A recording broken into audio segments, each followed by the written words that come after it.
ধন্যবাদ। আমি কালীগঞ্জ উপজেলা পরিষদে ভাইস চেয়ারম্যান পদে চশমা প্রতীক পেয়েছি। আসলে জনগণের কল্যাণকর সেবা করার লক্ষ্যেই এবারের নির্বাচন। এই কারণে আমি নির্বাচনে অংশগ্রহণ করেছি। আলহামদুলিল্লাহ, স্বতঃস্ফূর্ত সাড়া পেয়েছি। মানুষ আমাদেরকে নির্বাচিত করবে বলে আমরা প্রত্যাশা করি ইনশাআল্লাহ। দেশরত্ন শেখ হাসিনার ঘোষিত ডিজিটাল কালীগঞ্জ উপজেলা করার কাজ করব।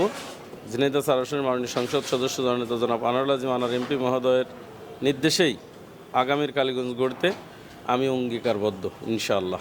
কালীগঞ্জ উপজেলাবাসীর প্রতি আমার বার্তা হলো, অবশ্যই আপনারা আসন্ন উপজেলা পরিষদ নির্বাচনে যোগ্যতা, দক্ষতা, বিচক্ষণতা সকল কিছু বিবেচনা করেই এই নির্বাচনে আপনারা সকলে ভোট প্রদান করবেন এবং ভোটের মাঠে আসবেন, ভোট দিবেন।